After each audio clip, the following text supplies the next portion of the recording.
Welcome to Engineering 100. This is a presentation on Microsoft Excel loan tables. This is an assistance for your assignment in Engineering 100. When you open your file, you'll see the first worksheet. It's called Loan Table Instructions, and it gives you the problem, gives you the instructions, and then it gives you a special note at the bottom. Let's just take a moment and read the problem. College students graduating from U.S.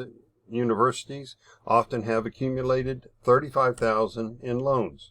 In recent years, the interest rate on those loans has been 4% APR, standing for annual percentage rate.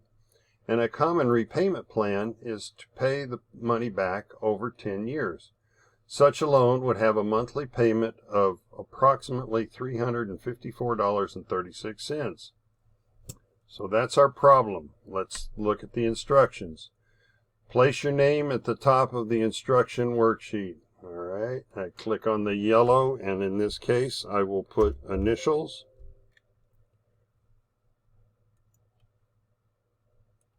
Let me point out that this worksheet is locked except for your name. So I'm going to go up here and put my initials. And when I do that, it runs over and installs the name on the problem itself. Let me go back to the instructions. Place your name at the top. Just did that. That's worth a point. Use formulas, not functions, unless instructed otherwise. When determining the monthly payment, use the PMT function. Establish a loan payback table, placing data information in the following locations. Let us move down to the special note.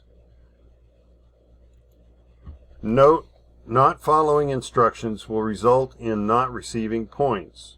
When writing a formula or if function, always place the cell references in alphabetical order and use the first cell with desired information. Some examples. Equals D27 plus E27. So you've got two cells. The D comes before E, so that's the way you write the formula. Or if you're doing an if statement, equals if parentheses E27 greater than F27. E comes before F. And if that's a true statement, it's 0. And if it's not a true statement, then you want E27. Close parentheses. And equals C12 plus K12. C comes before K, so C gets listed first. Or C17 minus K17.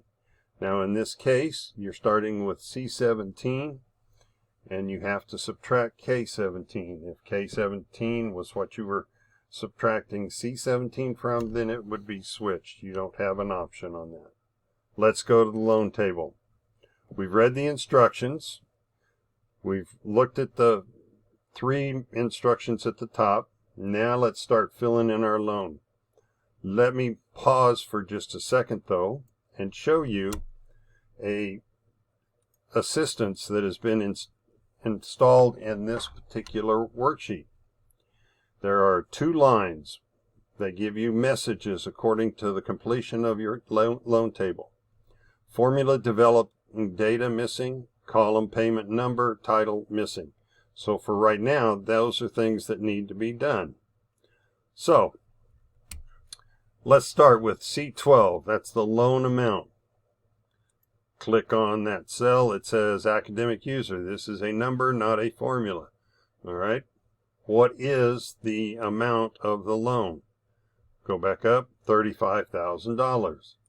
Come back down, type in 35,000. Hit enter. All right, next one is APR. APR was 4% APR. So we're going to enter 4. Then it says periodic interest rate. Well, that's the APR divided by the number of periods. So let's go down and find out how many periods do we have first. Term. How long is the loan? Looking at the instructions, 10 years. So we'll put in term 10 years. Now the next one is number of periods in a year. How many months are there in a year? There are 12. All right, let's go back up and get the periodic interest rate. The periodic interest rate is found by making a formula that starts with equal, takes the APR, so we click on that cell, it automatically inserts C14, then it's divided by the number of periods, which is C17. Do not use the number 12, and I'll show you why later on. All right. Whoop. Let me try this again. Not C18. Grab the edge of the box. Notice the white plus sign changed to a different symbol. Arrows pointing 4 different directions. I dragged it up. Now hit enter, and there we are. It's a 0.33%. Total number of periods. That equals term in years times number of periods. So I did the cells. 120. Now here's where payment. This entry must be the PMT function. F sub x gives you a listing of functions. What we're looking for is PMT. But if for some reason you did not see PMT in that box of list of functions, before you lose the gray, type payment. Click. Now it gives you all the options that involve a payment. We're looking for PMT as per the instructions, so I scroll down and there it is. I click on it. I click OK. Now, brings up a dialog box. The rate.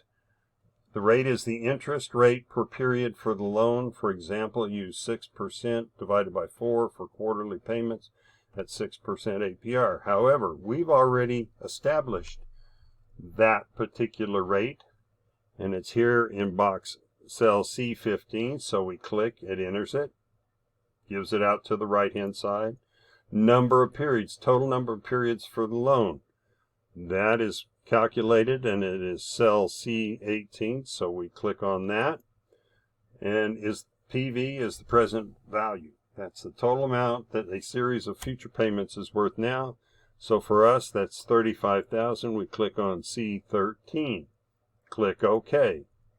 Notice it is a red number in parentheses. That means a minus number. In developing your table, you need to change that to a positive number. So you have 2 ways to do it. You can put the minus sign in front of PMT, or you could put the minus sign in front of C13, which is the loan amount. Both of them will give you a positive number. That sets up our data. And let's look what the number says. Formula developing total interest paid is missing. Well, that's right there, but we can't do that until we fill in the table. So, let me back up a little bit. Notice how the information changes. Formula developing data. We found the term, we found the number of periods, the period interest rate, we found that. Notice I went down. Function developing payment is missing. So now we go into that particular cell, we developed it, and it tells us formula developing total interest is missing. So it gives you a hint as to what is still to be done. Now in that case, let's fill in our table. When pasting into this cell, click the right mouse button and then use the right hand paste icon that looks like a document with lines. Do not use icon with a paint. All right, let's go back up to our instructions. Here's our table column locations and labels. So we got to use the exact spelling. The easiest way to do that is highlight the line, copy, drop down, click on the first cell, right click, it brings up your dialog box, and it said match destination formatting. Not the one with the paintbrush, because notice it turns it black. We want the red payment number. Alright, the next one, principal before payment, is in cell B22. Copy. B22, we paste, go back up, interest rate, or interest payment, I'm sorry, copy, go down, paste, and notice column amount paid on principal now message shows up. So that's this particular column. It's the last item that we have to fill in. So I highlight, I right click, I go copy. Now this time I will not lose the yellow. I'll click on that, paste. Formula for first principal before payment is missing.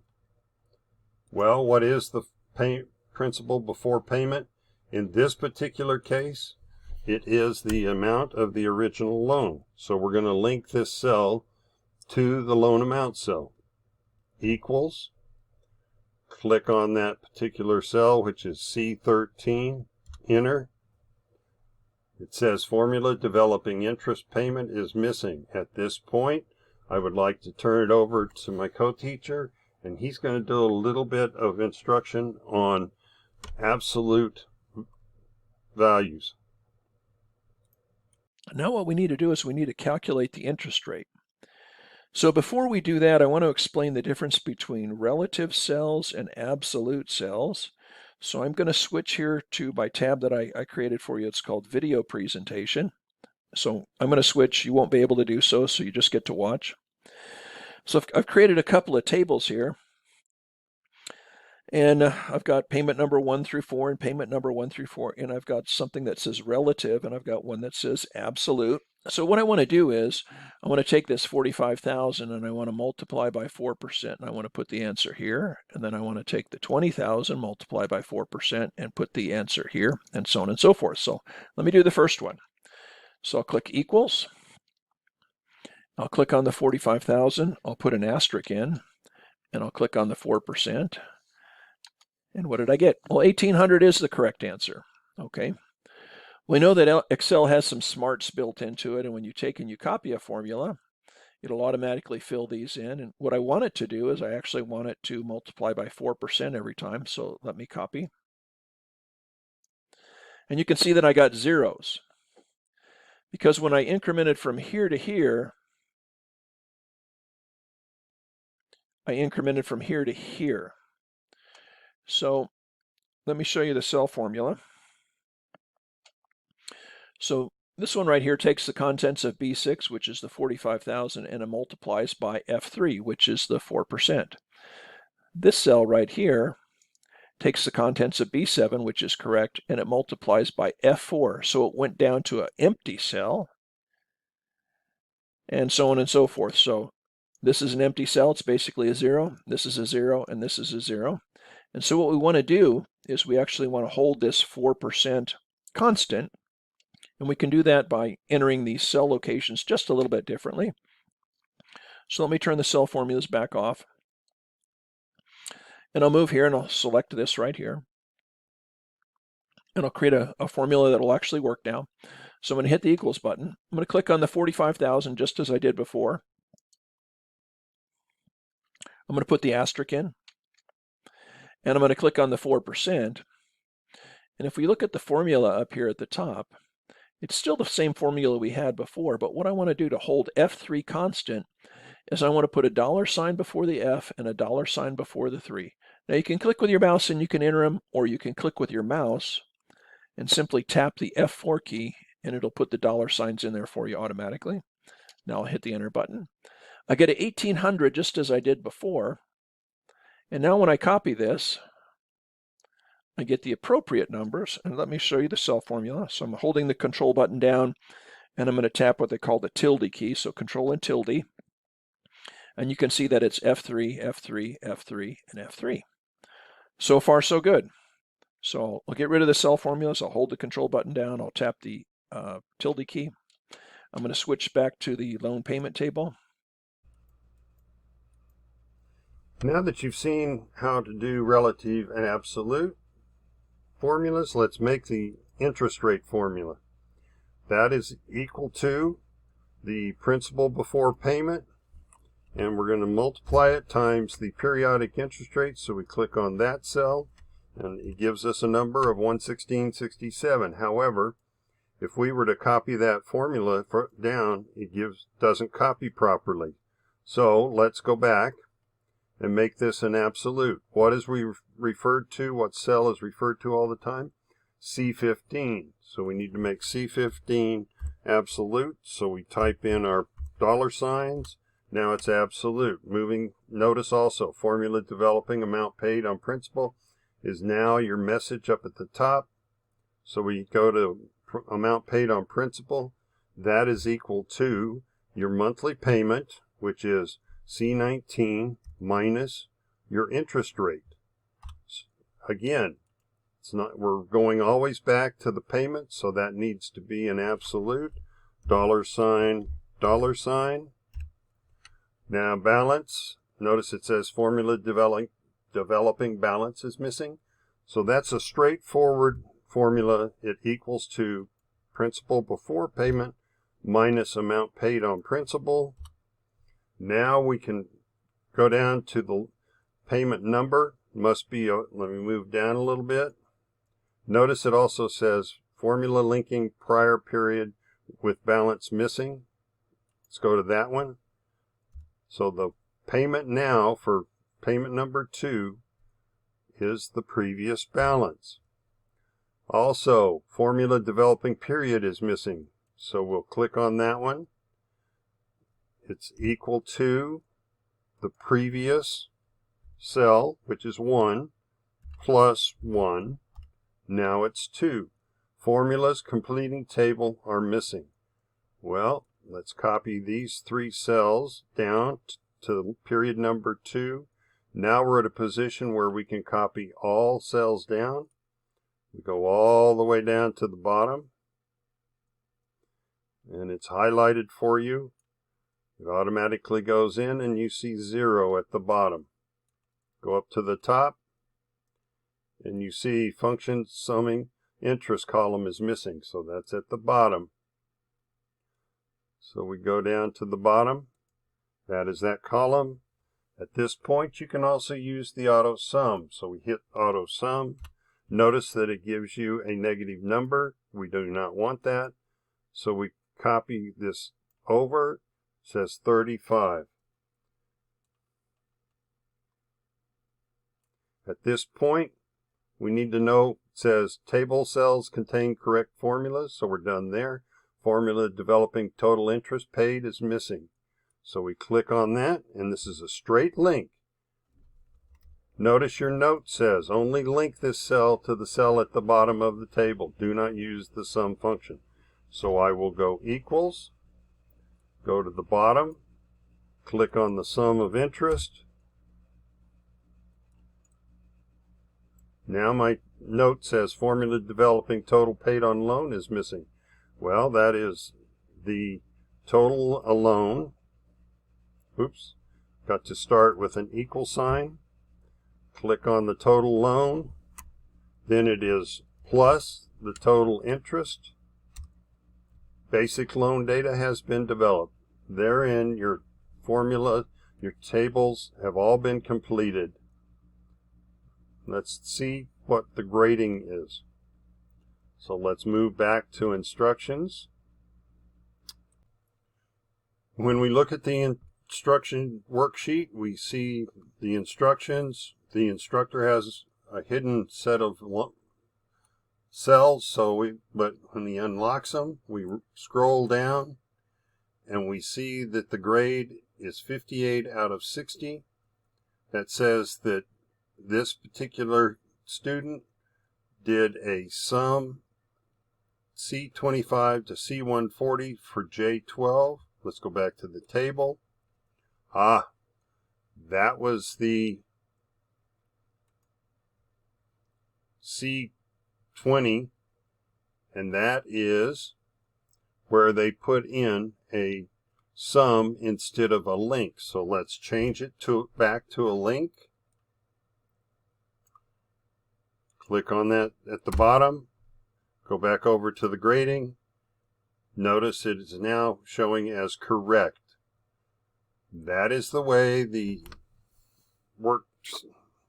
worksheet is graded.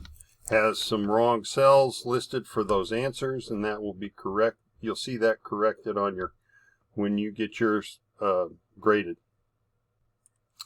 That is an assisting video. Completes it. We now let you go work the problem. Hope this was very helpful.